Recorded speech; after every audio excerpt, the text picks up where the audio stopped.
നമസ്തേ. വാസ്തുശാസ്ത്ര വീഡിയോയിലേക്ക് സ്വാഗതം. ദിശകളെക്കുറിച്ചാണ് നമ്മൾ കഴിഞ്ഞ പ്രാവശ്യം പറഞ്ഞത്.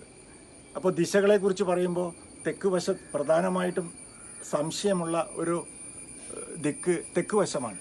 അപ്പോൾ തെക്ക് വശത്തെക്കുറിച്ച് ഞാൻ കൃത്യമായി പറഞ്ഞു തന്നു. തെക്ക് വശത്തേക്ക് മുഖമുള്ള വീടിന് വടക്ക് വശത്തേക്ക് ഒരു വാതിൽ വേണമെന്ന്. പിന്നെ തെക്ക് വശത്ത് എവിടെയെല്ലാം വാതിൽ വരണം? സൗത്ത് ഈസ്റ്റ് തെക്ക് കിഴക്ക് വാതിലുണ്ടാവാൻ പാടില്ല. സൗത്ത് വെസ്റ്റ് തെക്ക് പടിഞ്ഞാറ് കന്നിമൂലയിൽ വാതിലുണ്ടാവാൻ പാടില്ല. ഈ കാര്യങ്ങൾ പ്രത്യേകം ശ്രദ്ധിക്കുക. അപ്പോൾ കിഴക്ക് വശത്തായാലോ, കിഴക്ക് വശത്തും പ്രധാനപ്പെട്ട സ്ഥാനത്ത് മാത്രമേ വാതിൽ വരാൻ പാടുള്ളൂ. വടക്ക് കിഴക്ക് വാതിൽ വരാം. അതേ സമയത്ത് അത്തിമൂല ചേർത്ത് തെക്ക് കിഴക്ക് വാതിൽ വരാൻ പാടില്ല. അത് ആ മൊത്തം വീടിൻ്റെ അളവുകളെടുത്ത് മാത്രമേ നമുക്ക് ആ സ്ഥാനം നിർണ്ണയിക്കാൻ കഴിയുള്ളൂ. അത് കൃത്യമായ അളവുകളെടുത്ത് തന്നെ കൃത്യമായിട്ട് ചെയ്യണം. അത് തെക്ക് വശമായാലും വടക്ക് വശമായാലും പടിഞ്ഞാറ് വശമായാലും ഇത് കൃത്യമായി തന്നെ പാലിക്കണം. അപ്പോൾ വടക്ക് വശത്തെ പറഞ്ഞില്ല. വടക്ക് വശം ഉത്തമമാണ്. വടക്ക് വശത്ത് വടക്ക് കിഴക്ക് വാതിൽ വരാം, വടക്ക് വശത്ത് വാതിൽ വരാം. പക്ഷേ വടക്ക് പടിഞ്ഞാറ് സ്റ്റെപ്പും വാതിലും വരാൻ പാടില്ല. അപ്പോൾ ചിലപ്പോൾ ചോദിക്കാം, ഇവിടെ വാതിൽ വന്നാൽ എന്താണ് പ്രശ്നം? വടക്ക് വശം സ്ത്രീകളെ സംബന്ധിച്ചിടത്തോളം വിഷമം തന്നെയാണ്. ആ വീട്ടിൽ താമസിക്കുന്ന സ്ത്രീകൾക്ക് ബുദ്ധിമുട്ടുകൾ ഉണ്ടാവും എന്നുള്ളതാണ് ഇതുവരെയുള്ള അനുഭവം. വാസ്തുശാസ്ത്ര സംബന്ധമായിട്ടുള്ള അനുഭവങ്ങൾ കൃത്യമായിട്ടും അത് തന്നെയാണ്. ഇനി നമുക്ക് പടിഞ്ഞാറോട്ടാക്കാം. പടിഞ്ഞാറ് വീഴുമ്പോഴും വടക്ക് പടിഞ്ഞാറ് വരാൻ പാടില്ല, തെക്ക് പടിഞ്ഞാറ് വരാൻ പാടില്ല. ഈ രണ്ട് വശത്തും വാതിലുകൾ വരാൻ പാടില്ല. അതേപോലെ തന്നെയാണ് വീട്ടിലേക്കുള്ള വഴിയും. വഴിയെക്കുറിച്ച് ഞാൻ നേരത്തെ പറഞ്ഞിരുന്നല്ലോ, ഒരു വീട്ടിലേക്ക് വരുന്ന വഴിയെക്കുറിച്ച്. പലർക്കും വഴിയുടെ വിഷമങ്ങൾ ധാരാളം ഉണ്ട് എന്ന് പലപ്പോഴും പറഞ്ഞിട്ടുണ്ടല്ലോ. പല ബുദ്ധിമുട്ടുകളും ഉണ്ട്. നേരാവണ്ണം നടന്നു വരാനൊരു വഴിയില്ല, ഒരു സൈക്കിൾ കൊണ്ടുവരാനുള്ള വഴിയില്ല, ഒരു വാഹനം കൊണ്ടുവരാനുള്ള വഴിയില്ല. പക്ഷേ റോഡ് സൈഡിലുള്ളവർക്ക് സുലഭമായി ഏത് വാഹനവും കയറ്റാൻ പറ്റുന്ന വഴിയും ആവാം. പക്ഷേ ഗേറ്റ് വയ്ക്കുന്നത് അല്ലെങ്കിൽ വാതായനം വളരെ കൃത്യമായി ചെയ്യേണ്ട ഒരു കാര്യമാണ്. ഇപ്പോൾ പടിഞ്ഞാറ് മുഖമുള്ള ഒരു വീടിനാണെങ്കിൽ കന്നിമൂലയിൽ തെക്ക് പടിഞ്ഞാറ് ഭാഗത്ത് ഗേറ്റ് വരാൻ പാടില്ല. ഇനി അവിടെയേ വഴിയുള്ളൂ എങ്കിൽ തെക്ക് നിന്ന് 1 മീറ്ററെങ്കിലും വിട്ടിട്ട് വേണം അവിടെ വഴി കൊടുക്കാൻ. അപ്പോൾ അവിടെ 1 മീറ്റർ വിട്ട് കൊടുത്തു കഴിഞ്ഞാൽ പിന്നെ ഗേറ്റിന് വീതി ഉണ്ടാവില്ല എന്നാണ് പറയുമെങ്കിൽ മുറ്റത്തെ വേർതിരിച്ച് നിലത്തൊരു അളന്ന് നിലത്ത് ഒരു കെട്ട്, നമ്മളറിയാത്ത രീതിയിൽ ഒരു കെട്ട് കൊടുത്തു കഴിഞ്ഞ് വേർതിരിക്കുക തന്നെ വേണം. അങ്ങനെ പല വീടുകളിലും വേർതിരിച്ച് കൊടുത്തിട്ടുണ്ട്. ഇനി തെക്കോട്ടാണ് ഇറക്കമെങ്കിലും കന്നിമൂല ചേർത്ത് ഇറക്കം പാടില്ല. ബാക്കി അത്തിമൂലയിലാവാം ഇറക്കം, കുഴപ്പമില്ല.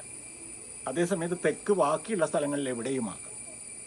പക്ഷെ നമുക്ക് കന്നിമൂലയിൽ ചേർത്തേ കൊടുക്കാൻ പറ്റുള്ളൂ എന്ന് വന്നു കഴിഞ്ഞാൽ നേരത്തെ പറഞ്ഞ പോലെ ഗണ്ഡം തിരിച്ച് തന്നെ കൊടുക്കണം. ഇതിന് സൗകര്യമില്ലാത്ത വീടുകളുണ്ടേ. അതിനൊക്കെ പരിഹാരം ആ വീട് കണ്ടാലും സ്ഥലം കണ്ടാലും മാത്രമേ നമുക്ക് ചെയ്യാൻ പറ്റുള്ളൂ. ഇനി വടക്ക് വശത്ത് കൊടുക്കുകയാണെങ്കിൽ വടക്ക് പടിഞ്ഞാറ് ഗേറ്റ് കൊടുക്കാൻ പറ്റില്ല, വഴി കൊടുക്കാൻ പറ്റില്ല.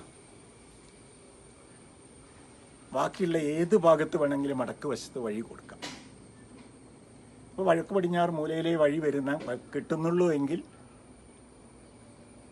അതിനും പരിഹാരങ്ങളുണ്ട്. ഇനി കിഴക്ക് വശം എല്ലാവരും ഉത്തമമാണെന്ന് പറയും.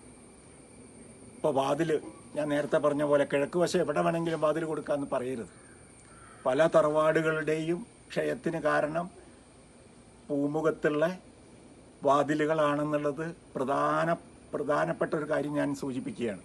ഞാൻ മാറ്റിക്കൊടുത്ത വീടുകൾക്കൊക്കെ മാറ്റങ്ങൾ വന്നിട്ടുണ്ട്, ഐശ്വര്യങ്ങൾ ഉണ്ടായിട്ടുണ്ട്. ഇനി കിഴക്ക് ഗേറ്റ് വരികയാണെങ്കിൽ വടക്ക് കിഴക്ക് ഗേറ്റ് വരികയാണെങ്കിലും 1 മീറ്റർ വടക്ക് നിന്ന് തെക്കോട്ട് വിട്ടിട്ട് വേണം അവിടെ ഗേറ്റ് സ്ഥാപിക്കാൻ. അതേപോലെ അത്തിമൂലയിലാണെങ്കിലും 1 മീറ്റർ വിട്ടിട്ട് ഗേറ്റ് സ്ഥാപിക്കാൻ പാടുള്ളൂ. പലരും തെറ്റായി വ്യാഖ്യാനിക്കാറുണ്ട്, വാതിലിന് നേരെ ഗേറ്റ് വരണം, വാതിലിന് നേരെ വന്നാലേ സ്റ്റെപ്പ് വരാൻ പാടുള്ളൂ എന്നൊക്കെ. അത് തെറ്റായ ഒരു പ്രവണതയാണ്. നമുക്ക് അതിനെ അളന്ന് തിരിച്ച് പ്രത്യേക ഗണ്ഡമാക്കി തിരിച്ചിട്ട് വേണം ഗേറ്റ് കൊടുക്കാൻ. മറ്റ് സൗകര്യങ്ങളും കൂടി നോക്കണം. ഒരു വാഹനം കയറാനുള്ള സൗകര്യങ്ങൾ ഉണ്ടോ എന്നുള്ളത് കൂടി നോക്കണം. ഇന്നും രണ്ട് വശത്തേക്ക് തുറക്കുന്ന ഗേറ്റ് വെക്കുന്ന ആൾക്കാരാണ് മിക്ക എഞ്ചിനീയർമാരും. എന്തിനാ ഈ രണ്ട് വശത്തേക്ക് തുറക്കുന്ന ഗേറ്റ്? മടക്കാൻ പറ്റുന്ന ഗേറ്റുകളുണ്ട്. എത്ര എളുപ്പം ചെറിയൊരു കുട്ടിക്ക് പോലും മടക്കാൻ കഴിയും, ആവശ്യത്തിന് മടക്കി വെക്കാൻ കഴിയുന്ന ഗേറ്റുകളുണ്ട്. അതല്ലെങ്കിൽ റോളിംഗ് ഗേറ്റുകളുണ്ട്, സ്ലൈഡിങ് ഗേറ്റ്. ഇങ്ങനെയുള്ള ഗേറ്റുകളൊക്കെ എത്ര എളുപ്പം ചെയ്യാൻ പറ്റും. ഇപ്പോൾ സ്ലൈഡിങ് ഗേറ്റ് എന്നൊക്കെ പറഞ്ഞു കഴിഞ്ഞാൽ അതിന് വേണമെങ്കിൽ റിമോട്ട് വഴി മോട്ടർ വെച്ച് പിന്നെ ഗേറ്റ് അടയ്ക്കാനും തുറക്കാനുള്ള സംവിധാനം ചെയ്യാം. രണ്ട് ഗേറ്റ് വരുമ്പോൾ രണ്ട് മോട്ടർ വെക്കണം. ഒരു ഗേറ്റേ ഉള്ളൂ എങ്കിൽ ഒരൊറ്റ മോട്ടർ വെച്ചാൽ മതി. അപ്പോൾ വൈദ്യുതി ലാഭം കിട്ടും, മെയിൻ്റനൻസ് ലാഭം കിട്ടും, ചിലവും കുറഞ്ഞു കിട്ടും. അപ്പോൾ ഒരു വീടിനെക്കുറിച്ച് ഏകദേശ വാതിലുകളെക്കുറിച്ചൊക്കെ ഞാൻ പറഞ്ഞല്ലോ. ഇനി ജനലുകളെക്കുറിച്ച്, ജനലുകളുടെ എണ്ണത്തെക്കുറിച്ച്, വാതിലിൻ്റെ എണ്ണത്തെക്കുറിച്ച്, സ്റ്റെയർ കേസിനെ കുറിച്ച് ഇതൊക്കെ ബാക്കി കിടക്കുന്നു. അതേപോലെ പലർക്കും സംശയമുള്ളതാണ് വീട്ടിലേതെല്ലാം ചെടികൾ വളർത്താം. അതിനെക്കുറിച്ചൊക്കെ നമുക്ക് അടുത്ത വീഡിയോയിൽ കാണാം. നന്ദി, നമസ്കാരം.